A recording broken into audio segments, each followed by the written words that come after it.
nonconformist chapels today, I think most of the people listening here are not from that tradition, but nevertheless, the Amenity Societies are consulted constantly about what happens with the nonconformist chapels. And the fixtures and fittings there are quintessentially almost as important as the architecture. The pulpit is, in a tradition that stresses the word, pulpit is very important. As an aside, I would love to have a proper history of the pulpit. Who would buy it? I would. But when we look, particularly at nonconformity, not here, which is a painted example, but the really elaborate examples, there's marquetry. I've never found a designer of a pulpit, someone who says, come to me, I can design your pulpit. But actually, the nonconformist tradition was stunning, actually. That's its very best. So it's a secret area message for the Chapel Society, maybe. You can't really see it here, probably on that sort of the glare of the lights. But if there was, I have seen several Baptist chapels where the sanctuary rail, this sounds fascinating, but it's not, has been cut into 3 pieces. So the flexibility is going to be the theme of this morning, where the 3 pieces of the sanctuary rail are taken to various parts of the building, which opens up the area immediately in front of, in this case, the baptismal tank. And when it's very, very finely cut, so when they're reassembled, spot the difference, you can't actually see it. So a really fine saw can actually do things. This sounds blasphemy and dangerous, but on certain items it can be done. Still the nonconformist tradition, where again, in fact, they spoke about doing the same thing here, which is difficult, of course, with metal. Pews. Trevor is going to give you a fascinating exercise in how to assess the value of and necessity of keeping pews. Pews are obsessed Amenity Societies because it's the standard application that we get every working day, really. And I show this partly to tease the church, which is St Paul's, Brighton, because they've applied to remove their pews. But when I went on the site, there was an art exhibition being held in the pews. If you go a bit closer. I'm not selling the subject matter, which I thought was slightly rich for a church, but they are propped up in the pews. The pews simply acting as a sort of lectern, and they worked. Admittedly, you had to put blue tack so they wouldn't fall on people, but I thought it was a rather innovative use of how to keep pews and use them, almost despite themselves.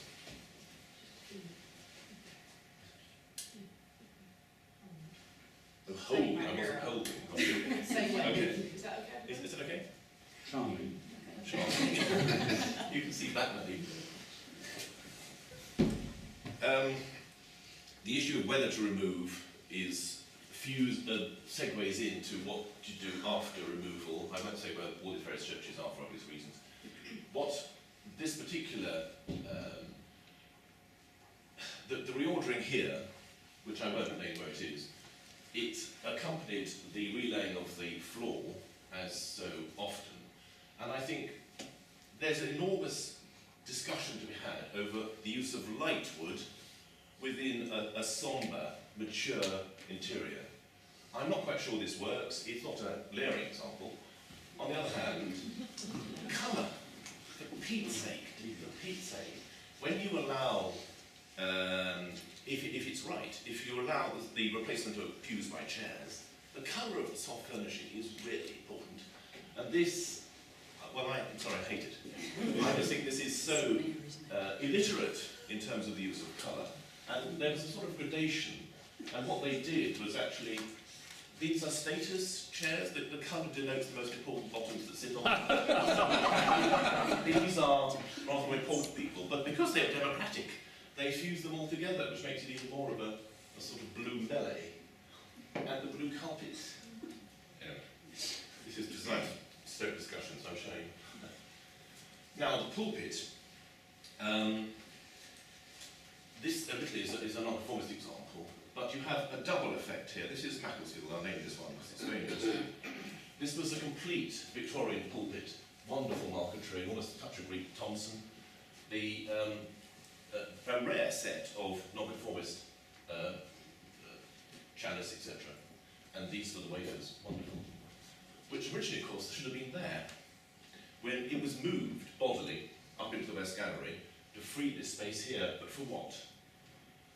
My argument would be that better recite it here than destroy it, but you haven't done anything with the space that was there before, and the whole point, you come into the building and you now see a black wall.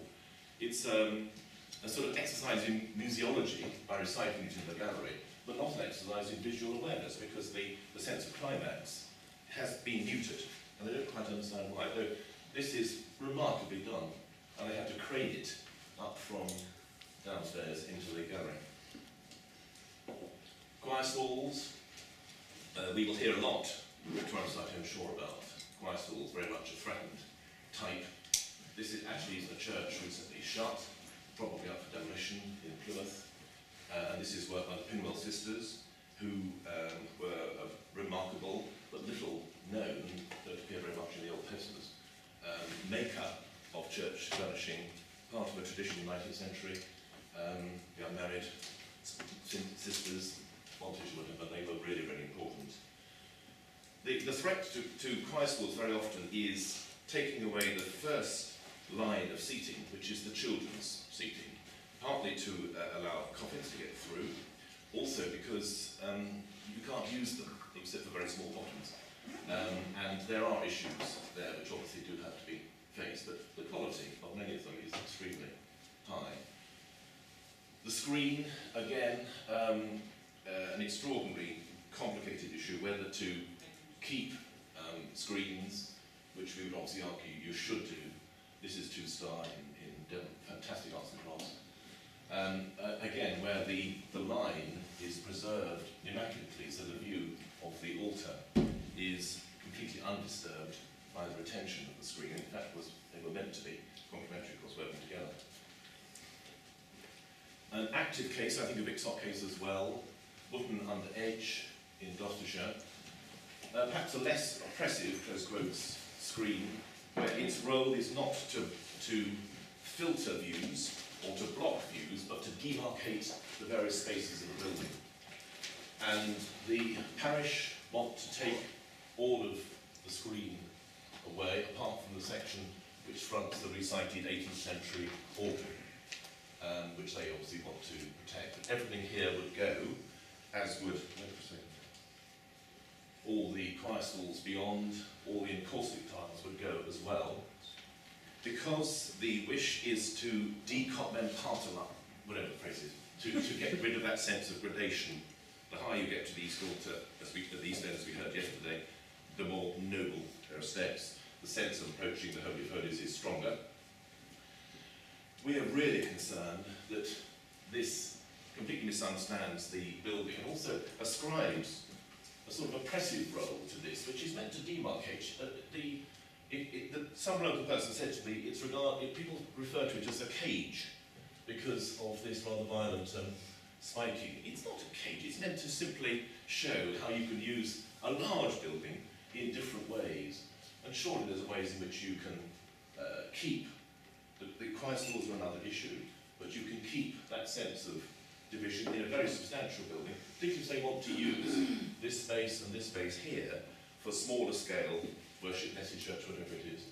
And does the screen really get in the way? Particularly when it's porous with a gate through it. How to divide off space, whether to divide off space, but having to take a decision to divide off space, how to do it. It occupies DACs all the time. This is an example of Bury in Lancashire. I think rather forget the clutter which could be reduced, but the way the actual demarcation has been done, particularly when it's on the centre line of the columns, is, if it has to be done, that's one way to do it. I think some of the scribing it's a bit chunky, but the location, scribing around the detailing, is good. And I love the tantalising views through, of course, of the main church, which is absolutely stunning. The font, it's the intactness. This is Butterfield, this is Great One, Otters and Herring. The intactness of the entity, it's not just this fantastic font. It's the ewer which serves it, it's the lid, which often, of course, was locked to prevent the holy water being misused by the devil. And in this case, a crane as well. And we had one case where the cover was to be taken off for health and safety reasons and located on a sort of plinth above the font. It just seemed a bit of an overreaction to a rather rare risk of accident. And this is to tease, really to tease the Church's Conservation Trust. But they're such a big, broad-shouldered and noble body, I can tease them. This is a church owned by them in Kings Lynn, very old photos you can see. All that exists now in terms of the font is the original, very small, very modest, here. And this extraordinary structure by John Eldridge Scott survived for 50 years and was taken up when the church was in use. It has now turned up in Lascaux, which is the wonderful architectural salvage, Aladdin's Cave in Shoreditch. And Friendless Churches, which I run, is trying to buy it, to put it back, and it's causing enormous firestorm because the local people who use it very imaginatively and have a huge extra grant are very concerned that this would A, dominate, and B, also make the manoeuvrability of the interior more difficult as you move, in fact, stage scenery, because it's now to be a sort of concert hall around the building. But the issue of repatriation, rarely so dramatic as this, of course, is going to be an issue increasingly, I think, as the effects of the 60s in terms of decluttering Dresco's interiors is put slightly into reverse, and stuff goes back rather than is taken out. I love the sense of care. This, I won't name where it is in case it happens again, but this handhold here was stolen from a church in Chester simply for its monetary value, and the DAC insisted that it go back, I think in real wrought iron too, which is still being made of course in Ironbridge. It's not painted, which I don't know whether it's a spabby and to show that it is new. I personally have painted it, but the fact it was done is fantastic.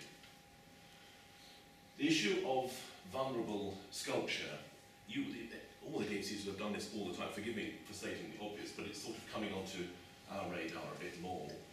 This has not been stolen, I hasten to add. This is Eccleston in Cheshire, fantastic monument, superb monument.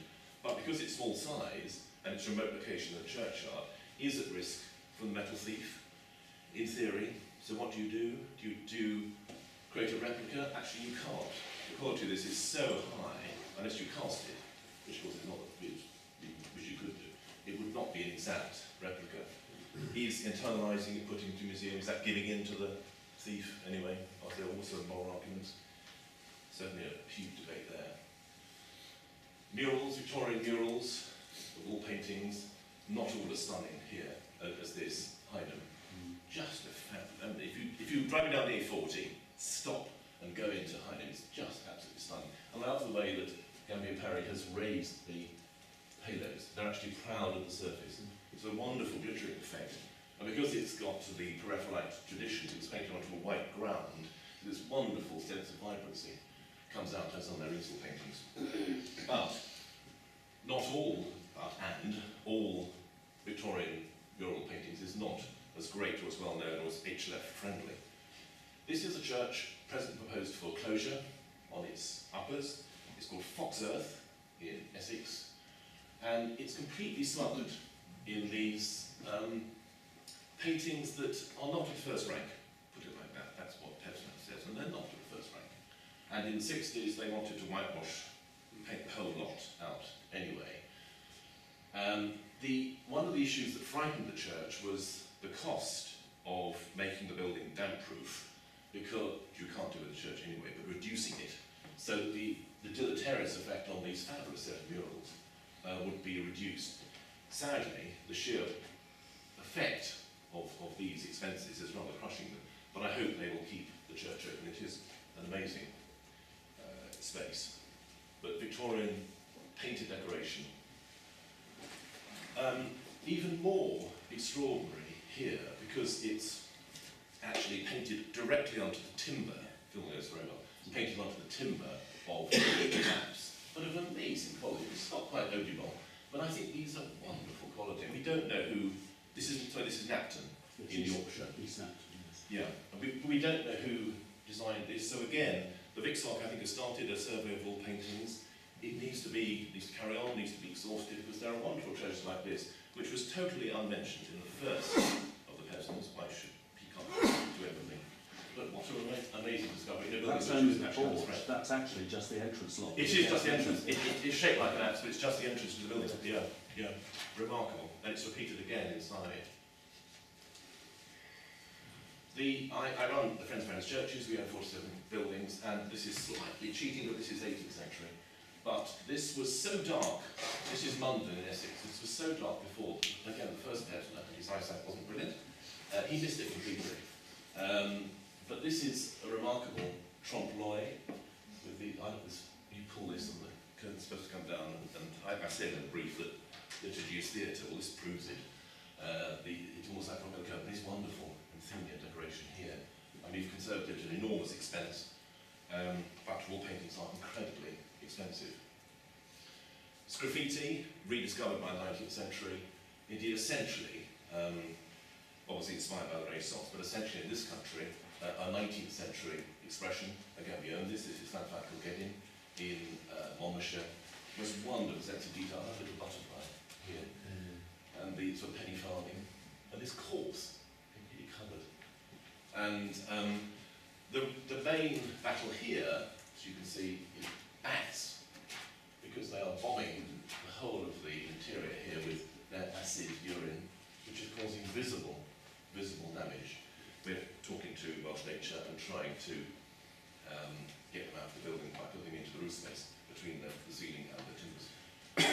I hope that works, but bats haven't come up so far, and we can't solve bats here. We absolutely can't solve bats. But the universality of the problem is brought home by this.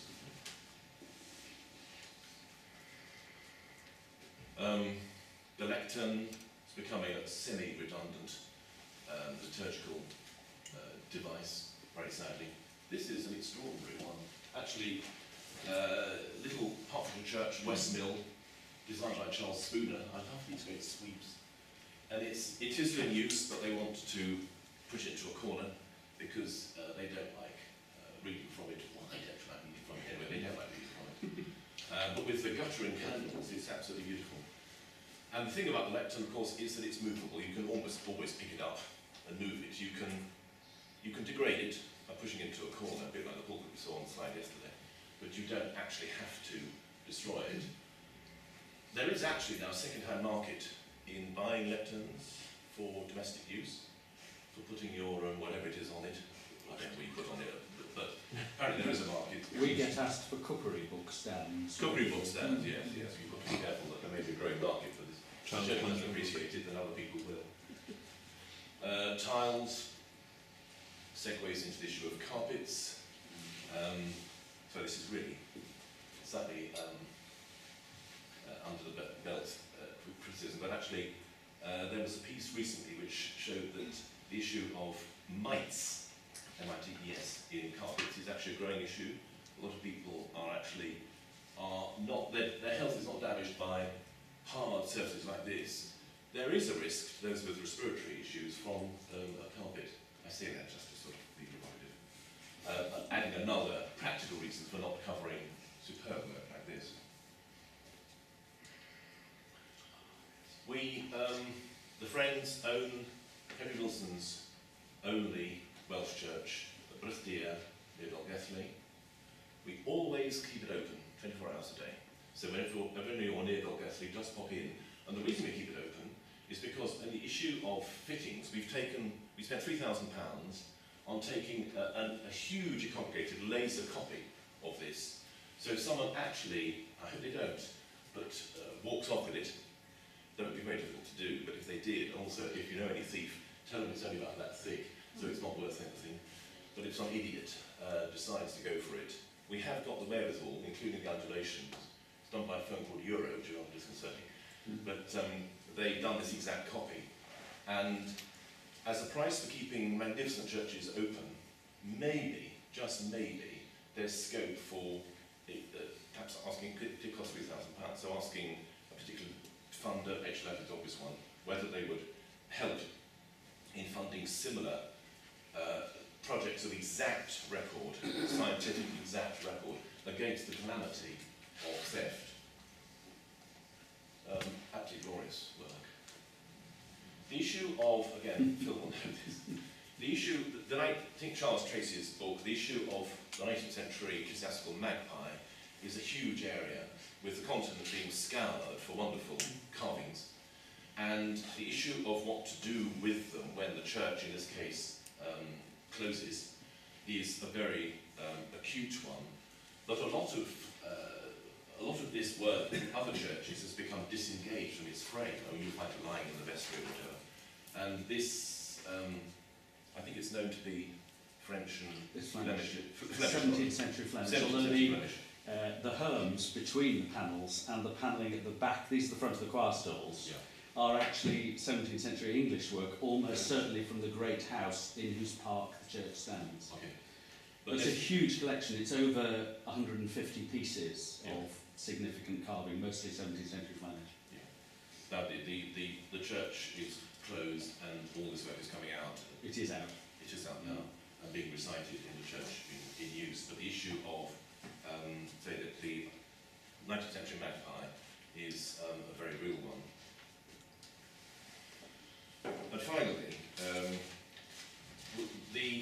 this is an unashamed plug. The Friendless Churches have a body of money called the Cotton Will Trust, given to us by a very eccentric, mildly controversial clergyman in the 40s, but basically his money is fine. His character was not so fine, but his money is fine. And it's now worth £600,000, and we are short of good applications. It's for the purchase of objects of beauty to go into ancient Gothic churches. That's the sad not quite into 19th century Gothic, but to go into ancient Gothic churches for the furtherance of religion. And this is a fantastic mural of 1878 on canvas, therefore recitable, that we saved from a church in South London that was about to be demolished, and we paid for it to go into Woodbridge Church in Suffolk, which is an ancient church. And they now use it for very powerful liturgical expression in the chapel, which is clear here to the Nativity. Obviously, you've had some loss at the top, and it's got a slightly curious top because that's how it fitted into the frame of the now demolished South London church. There's more on the website of the Friends. We need good applications, and it is mostly for the purchase of new work, but also it can be for the purchase and reciting of old, salvaged work, as here and as in the case before. My last one is an esprit. How to extend buildings, we're not considering that at all. I just show this because I think it's a rather sweet example. This is Hynham, one of those churches that I would regard as being almost untouchable, because the parish itself is almost untouchable. I love the way this is a loo, which is proposed onto the side of the roof, entirely apart from the plinth, in timber. Sort of thing I think that would you have done, had you been given the brief stone tile roof. I think it works rather well. But it's nothing to do with fittings, it's a bit of a love affair with this particular loo. Thank you very much. How do you want to play this? Do you want to it'd be better to do questions for you, I think, now, and then move on to Trevor. Then bear in time. Because we've got a few minutes, so yeah. Okay. Shall we have questions now directly to Matthew? And it seems to me, I mean, you have questions about specifics or about casework or about particular fixtures or fittings, or if you feel that you've got comments about, like, if the definitive history of the font would be the thing that would transform your life, you know, let's have a discussion about that. Yeah. So it'd be, you know, quite broad debate. Or if you'd rather talk about contested issues and be close to each other, that's also fine. To this, which have worked out well, because we obviously, the Mintionites tend to see cases that the books do at the threat stage, and following through and seeing whether, when it was executed, whether it was done well, that's what the DAC strengths are. Because we're always at the first stage and have to seek out the second stage and final stage. Okay, so questions to Matthew or comments? I'll start, Matthew. You were critical of the colour of those upholstered chairs in one of your early slides. and I think most of us would agree about the colour. But do you think that upholstered chairs ever have a place in historic churches? Well, it's very interesting, isn't it? I can think, I hear my mother whispering into my ear saying, they get dirty, they get tacky, you have to replace them. Whereas the thing about the pew is it's a very robust form. It might give you backache, but it's a very robust form. It doesn't topple over. I don't know, still big soft thunder, but the fire officers love, counterintuitively, fire officers like pews because they channel people in the event of smoke-laden panic. Whereas you fall over chairs, which is why you have fixed seating in cinemas and theatres, which is why Luke Hughes' reinvention of the bench is actually partly responding to the fire officers' requirements. You can't steal pews except with enormous difficulty with a hernia, whereas chairs you can actually load and steal. As in Peterborough Cathedral, you can set fire to the chairs much more easily than you can with pews, which is another risk of soft furnishing that are inflammable, which in an historic interior, thick, Baltic pine or oak pews are very difficult indeed to burn. You have to add petrol and that to get a real fire going. But the issue of I think often with chairs, sustainability comes in, because if you have to think about renewal in 10, 20 years down the line because they look shabby, because they're stained, because they're frayed, that surely needs to be built in against the fact that the life of a pew perhaps made more comfortable to sit on, a pew casters, all the other solutions that we've looked at, the life of a pew must be longer than the life of soft furnishing, the life of a catalogue chair. So the issue of sustainability, I think we would argue, would kick in there. But the thing about the Gloucestershire case was that it was just horrible. I mean, sorry, I'm sure there are other articles, but it just was so crass in a lovely interior. And I don't know if it's too late to go back, but whether actually a sombre colour, a more serious colour, would have been more appropriate, a dark red, something like that. Maybe something corresponded with the encaustic tiles which were hidden by that extraordinary length of violent blue carpet. And I have seen cases, not in the best DAC, I have to say, where a faculty has been granted to chairs but without anything about the colour. And that can do as much damage visually. And actually I took someone who's not a church person into that interior, and he was completely gobsmacked. He said, this is so awful, how could they possibly have allowed it? And there are arguments why it was allowed, and which I partly understand, but I think the net result was wrong, and it fought with the character of the building, and I think in an unacceptable way. But, yeah. I'd just like to add to that the Church Buildings Council via its website, Church Chair, has guidance, as I'm sure you're aware, Chris, on new seating, and our line is unequivocal that upholstered chairs are not acceptable for all the reasons that you've talked about, and also because actually we have never found a colour that works. Because if it's recessive, it's pale and it gets even dirtier even faster. Yeah. And if it's red, well then that becomes the focal point of the building. And so isn't it lovely? Well yes, the chairs are lovely, but what about the rest of the church? Yes. But unfortunately it's not a message that's got through to all the chancellors yet. It is starting to happen, but it isn't being applied across the board. Even China will be. But certainly the DAC that I sit on, almost every single application for chairs that comes in, the parish wants upholstered chairs, and will fight tooth and nail to get their upholstery. In the face of, guidance, advice, all the arguments that we're talking about here about, sustainability and staining and how horrible they look when you've dropped 3 or 4 cups of coffee on them. And but there is tremendous pressure from the pew to have the upholstery, and I think that many DACs, many chancellors probably find it just a tide that is very difficult to hold back. I think this is a case where DACs have to stand. I agree with you completely. Completely. Not Yeah. to recommend. Yeah. seems. So there's a lady there with a question first. I don't think, I'm just going on with the chairs really, I don't think you can say they're never appropriate. I think there are contexts where upholstered chairs probably are appropriate. And I think it depends partly on the age and context of the building. We've got a 1960s church, which is a very plain interior, where the church took the decision to have different, effectively dual-coloured seating, which enlivens the interior in a way which, you know, in another church would be achieved by stained glass or whatever. Yeah. So I think, yes, if you've got an ancient church, then putting bright blue seats in it is not going to be appropriate. But I don't know that you can say it's never appropriate. No, I don't think I would ever say that a really good system of seating with visual flair wouldn't lighten up a mundane interior. Yeah. That could be a classic way to give lift, because you marry function with the visual lift. I think that's good.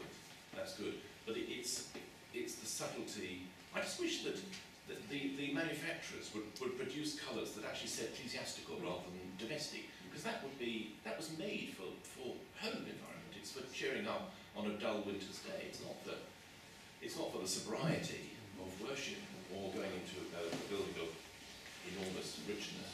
And I think we would hold the line as they are never appropriate, because although in that case they might have been visually appropriate, there was the issue of sustainability. And you get a situation where a PCC thinks it's doing a wonderful thing for a church by introducing these lovely comfy chairs that all its congregation has voted for unanimously in a consultation exercise that they had. And actually what they are doing is handing a poison chalice to future generations, because in 15 years' time they're going to look so tatty that poor parish is going to have to raise the money all over again for a new set of chairs. And actually when you present it to them like that, quite often you can see them pausing for thought when they are.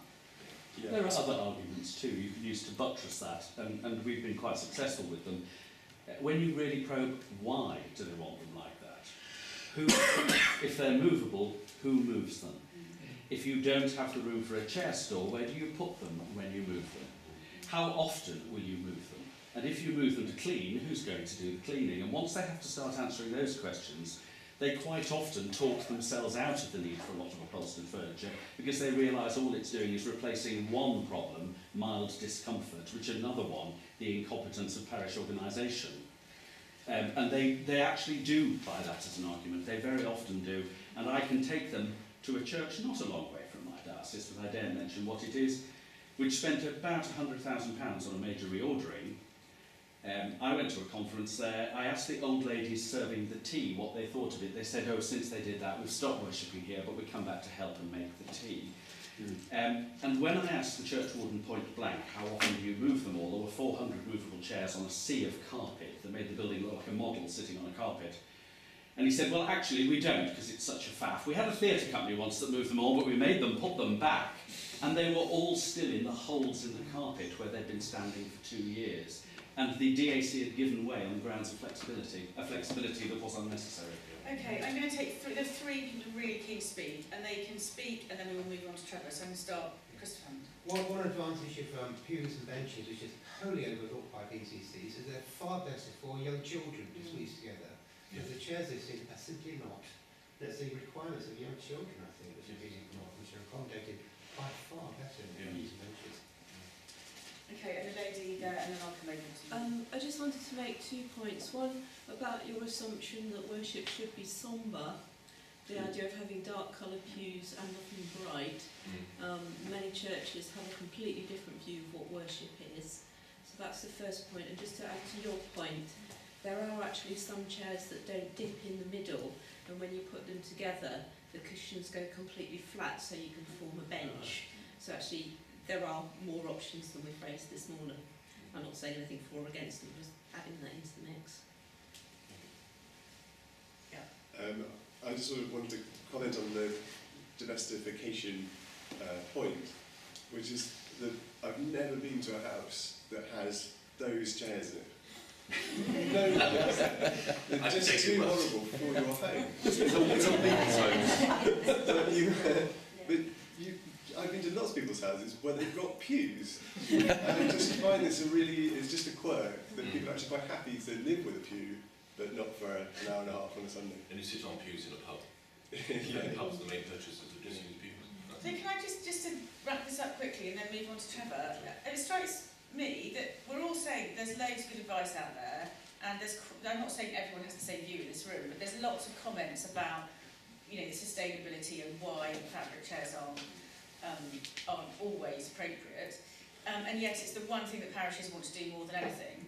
And we produced all the advice and it sits on a website, and we sort of expect that to make I mean, it's brilliant, but how do we make a difference? I mean, from a Historic England point of view, what is the thing that's missing that would stop some of those applications, or would have a more open debate earlier on, or we would be more educated about needs? I'd just be interested in some responses. Just lay it back and then I'll continue. I just want to make another comment that actually a lot of parishes in our diocese aren't going for upholstered chairs, they're going for the hand chair instead, which is both easy to move and robust. Okay. And that's another thing that the DAC is seeing more and more of. Okay, I'm going to do this lady first and then... A lot of the demand to get rid of pews and have chairs comes from clergy. The clergy have very little, if any, training on churches and their interiors and church buildings. So maybe a little bit more understanding during the actual training of clergy might be helpful. We have said this at every DSC conference. We've all been saying it for decades, I'm afraid, but yeah, no, but it's still a really valid point, and the Archdeacon's probably the best way into that, so we need to think about that again. Christopher? I think there's also the usual problem that parishes, it's the same with the secular system, parishes make their plans, they decide what they want to do, and then they realise, oh, there's this guidance and there are these procedures, but by then they're emotionally committed to the church, the solution that they've chosen. I think that's a really valid point, actually. Tom? I think two further issues. I think one is that there was quite a push that the CBC did on you know, designing a new church chair competition to try and find good alternatives to that, which was very successful. And I think one thing that it did, you know, obviously it's not everybody knows about it, is it demonstrated that you can have a hard chair that is comfortable. I think there's a great sort of popular myth that the only kind of comfortable chair is an upholstered chair, and actually upholstered chairs, as we all know, can be deeply uncomfortable. They're badly designed. But so that's good for more education on that. But there's been a lot more work, I think, done on finding a decent replacement for pews than there has on finding ways to make pews more comfortable and more flexible. And I think there needs to be a bigger push on that at the national level and more guidance. Really. Okay, I'm going to draw that bit to a close. That's all right. And then Trevor